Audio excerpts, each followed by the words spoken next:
Naramong gipangita. Diri sa isla kung adunay sikat aw ato ang ginagahin nagpanahon. Natupad akong plano.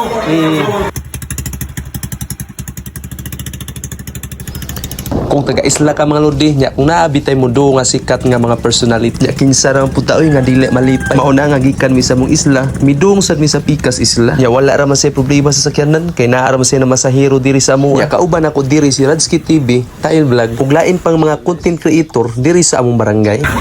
Dol. Nya sa wala man dugay ni abot dayon sila si Kuya H gala ng Buhol ug si Beatmaster.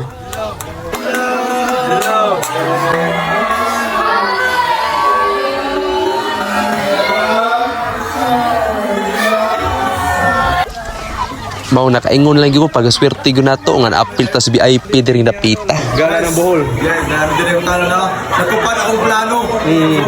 Dugay na Grabe, kayo, murag- pa. Pero the best. No? Oh, simple ra kayo nga tao pero kakuha gyud na to ang pinaka-idol nga si Beatmaster. Grabe. Di mo sa basta kay pakpak. Yo. Idol ka tail. Ati sa tisay pa. Na diri si Kuya H nga si Bradley. Nya pagsaka na mo sa ikaduhang dana nga ri sa balay nakaingon gyud mi nga nanggimog gyud ang mga tao diri sa hingutanan kay kinsa man pwede liganahan oy nga mutan-aw sa ilang idol. Nya sa wala madugay mga lodi nga gikan sa iyang kwarto ni gawas na ni si Beatmaster. Dara. Idol. Naramong gipangita dol.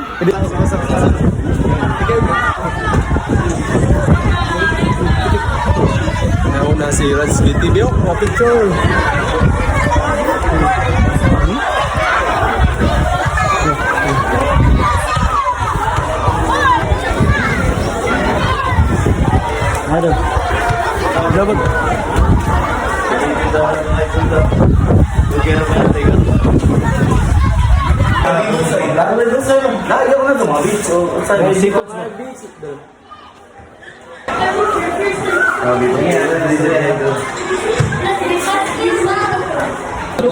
Ito mo pa kayo. Mga fans.